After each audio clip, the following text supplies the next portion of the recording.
Amanda. For the people, by the people.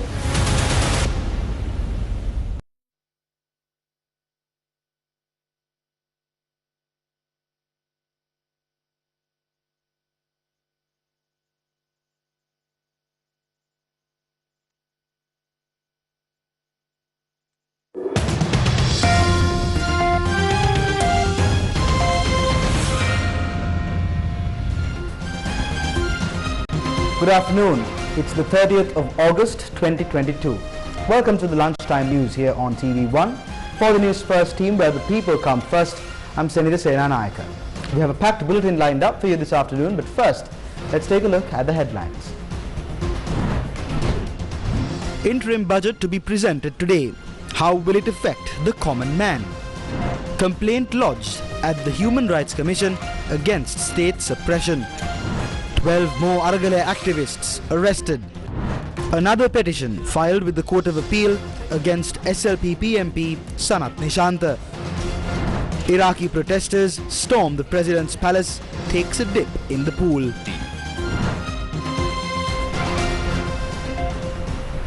Taking a look at your top story for this afternoon, the President is to present the second reading of the Appropriation Bill 2022 in less than an hour on Tuesday. President Ranil Wickremesinghe, as the Finance Minister of Sri Lanka, will present the budget.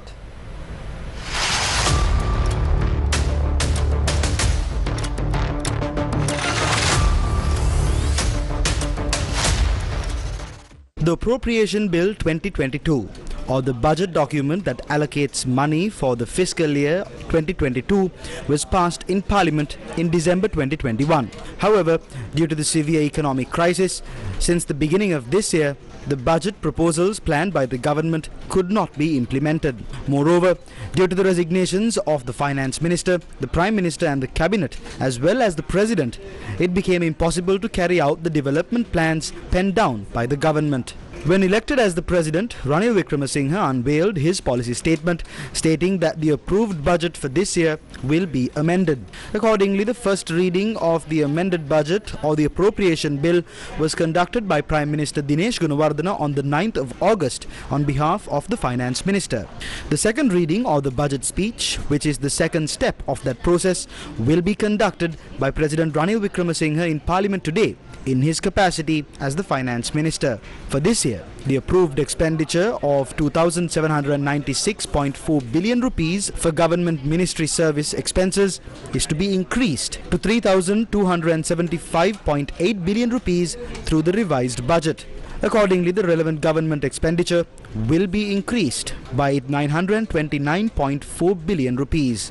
Meanwhile, it is proposed through the revised budget to increase the credit limit that was planned to be obtained in this year from 3,200 billion to 4,082 billion rupees, an increase of 892 billion rupees. According to the announcement issued by the Parliament, for the year 2022, money was allocated for 32 ministries and 43 state ministries. Under the revised budget, funds will be allocated for only 29 ministries. In the budget passed for this year, the highest amount of money was allocated for the Ministry of Defence. However, through the revised budget, the highest amount of funds is to be spent on the Ministry of Public Administration and Local Government. Moreover, under the revised budget, the second highest amount of funds is expected to be spent on financial and economic stability. In the light of the economic crisis facing the country, the Finance Minister will present the new proposals to protect the economic sector, including the low-income earners and the means of generating income for the above expenses in his budget speech today.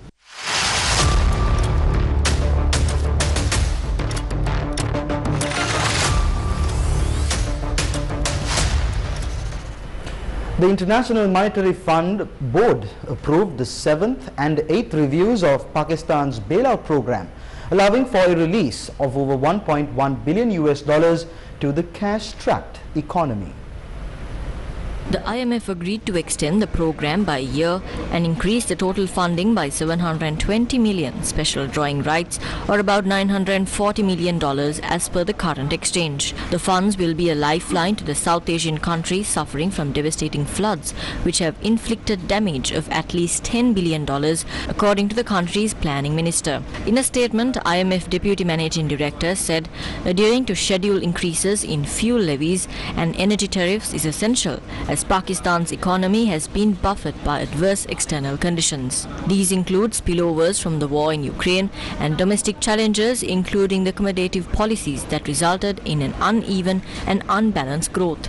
The floods were not mentioned in the fund statement. Pakistan's foreign exchange reserve have fallen to levels that cover only a month of exports, and its economy is wrangled with a massive current account deficit and high inflation.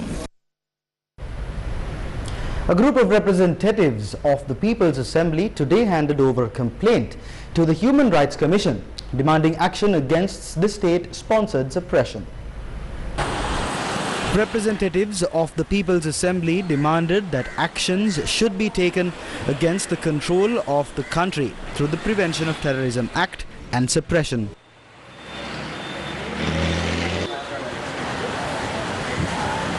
Every citizen of this country took part in the people's struggle. They asked for their right to live. Branding the Aragale as terrorism, the activists are being arrested under the PTA. This is a serious mistake. None of these activists are terrorists. The then Prime Minister Mahinda Rajapaksa and the group of goons attacked the peaceful protesters. The law is not being implemented on any of the people who led this attack. President Ranil Wickremesinghe must focus on the demands of the people without only considering his personal opinion. Sri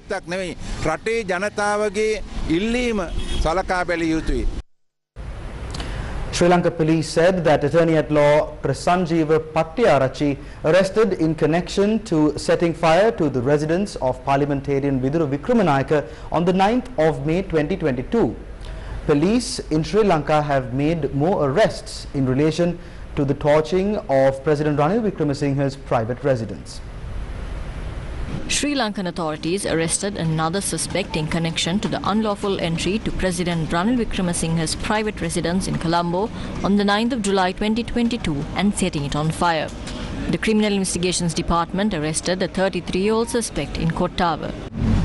3 others were arrested for assaulting senior DIG of the Western Province, Deshabandhu Tennakone, and 2 other police officers in Kolpiti on the 10th of May. The 3 suspects were arrested by the Colombo Crimes Division. They said the incident took place near Perahara Mawatha in Kolpiti on the 10th of May. 4 people were arrested for damaging the property of MP Tharaka Balasuriya in Kegol on the 9th of May. 4 more people were arrested over the violent incidents and setting fire to a bus in Kaduwela on the 9th of May. 2 months after the unprecedented Sri Lankan political turmoil, wherein thousands of protesters stormed the presidential palace in Colombo, similar sights were visible in Baghdad, Iraq.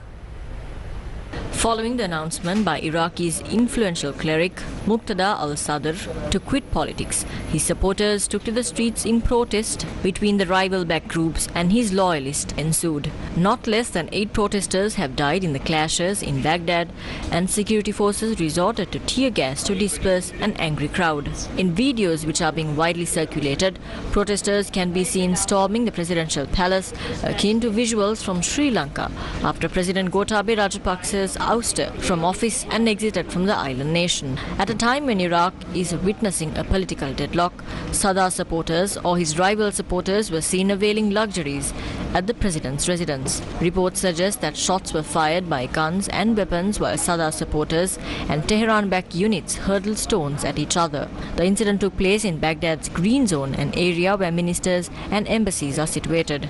The Iraqi military imposed a curfew and urged protesters to vacate the zone. Another petition was filed with the Court of Appeal seeking a punishment on Sri Lanka Podujana Peramuna parliamentarian Sanath Nishantha for contempt of court. The petition was presented by Attorney-at-Law Vijit Kumara. Parliamentarian Sanath Nishantha has been named as the respondent in the petition.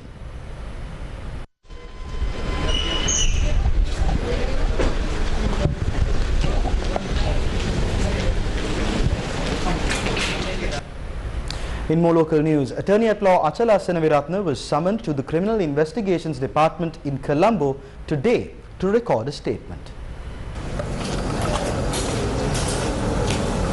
The non-partisan People's Union for Justice staged a silent protest opposite the Criminal Investigations Department. On the 29th of the 7th month, 2022, I lodged a complaint to the police headquarters.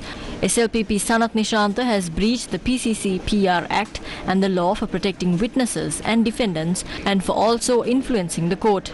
It is one country, one law. The law should be common to all, whether they are parliamentarians or rulers. So we request the relevant authorities to exercise the law rightfully and fairly.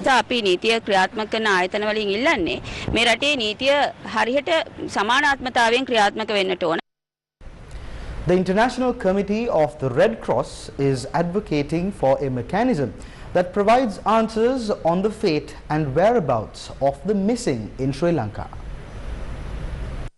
On the International Day of the Disappeared, which falls today, the ICRC remembered the hundreds of thousands of people around the world who are missing or separated from their families due to armed conflict, other situations of violence, disasters, humanitarian emergencies and migration. The International Committee of the Red Cross said that people have the right to know what happened to their missing relatives.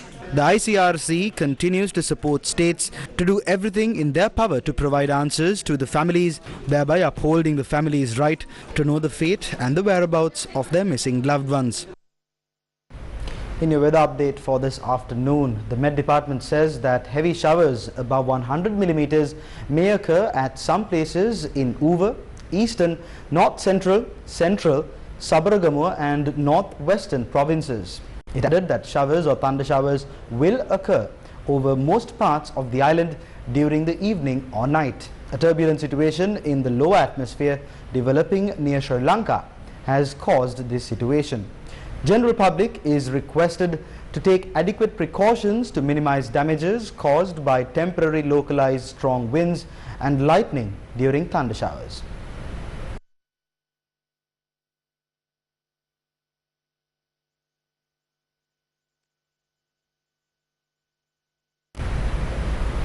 In more local news, motorcycle gunmen struck once again on Monday night, leaving one person dead. Our special segment Crime Watch has the details.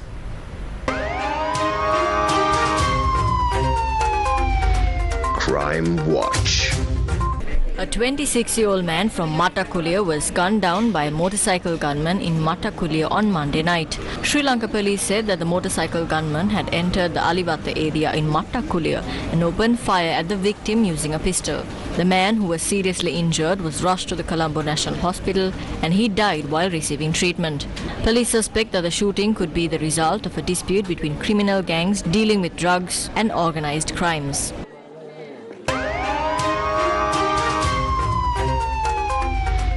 Crime Watch. Indictments were filed against former Minister Johnston Fernando and two others in the case for causing losses to the state by deploying Sathosa workers for political activities in 2012. Indictments were filed against former Minister Johnston Fernando, former Sathosa Chairman Eraj Fernando and former Sathosa Director Raj Mohideen Mohammed Sakir. Colombo High Court Judge Aditya Patapanike ordered for each suspect to be released on 2 personal bails, each amounting to 5 million rupees. The case is scheduled to taken up again on the 21st of October.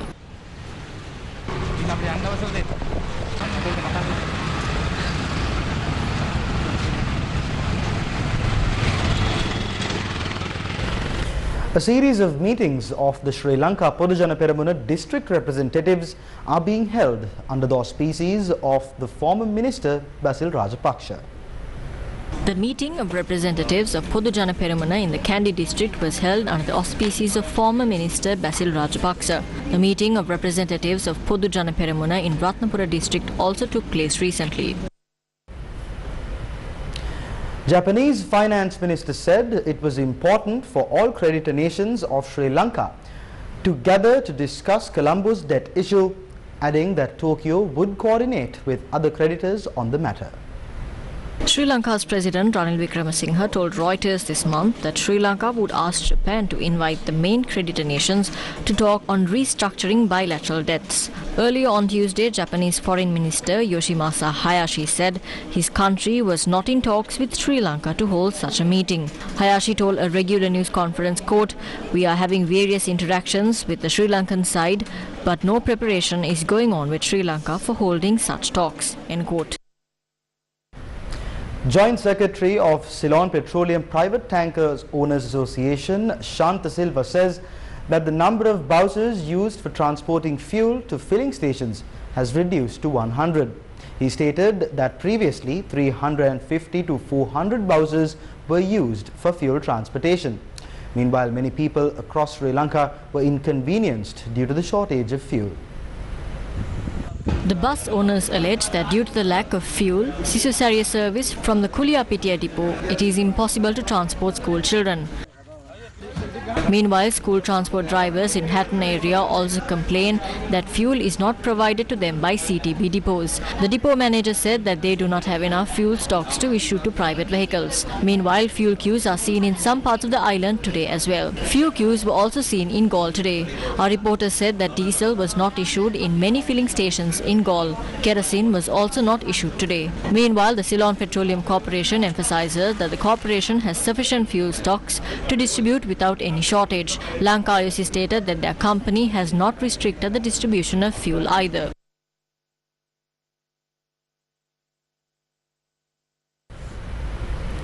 ETI depositors today demanded their deposits be settled by auctioning off the properties of the ETI company. A group of ETI depositors visited the ETI company office in Borella today. We came to the ETI company on the 7th of July. We came here and handed over our demands through a letter. We requested that this property be valued according to the current valuation, call for open tenders. They haven't responded yet. We came here last week as well. It is regretful to say that all officers here have left. The central bank has referred to the court to sell the ETI property. Sell this property and give us our money back at least by December. 18 people were injured and rushed to hospital after a bus toppled over in Valapane on Tuesday morning. 5 of the injured are in critical condition, and reports suggested that a bus travelling from Batiklo to Udupusella met with the tragic accident.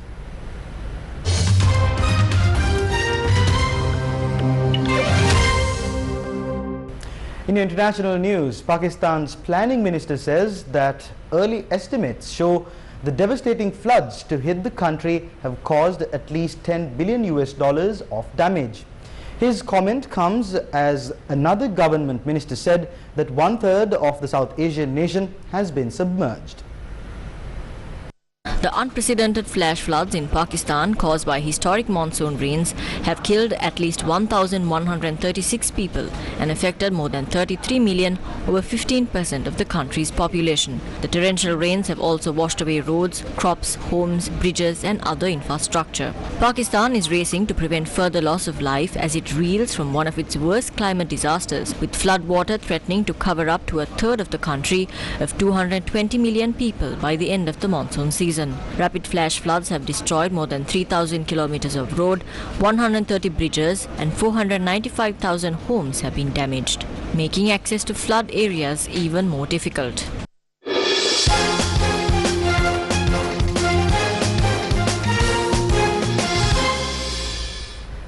On to your sports news. Serena Williams defeated Danka Kovinic to extend her New York farewell in the US Open. Serena Williams had lost 3 or 4 matches since coming back to play at Wimbledon after a year's absence. But on Monday night, she was back home at the US Open. 4 weeks shy of her 41st birthday, Serena Williams, playing in her final career event, defeated Danka Kovinic. At the KTN, that's the ready. Cyber Avakashe Kalabana, what Salakuna. News First YouTube channel. Adama subscribe Karan. News First. Janatawa Samaga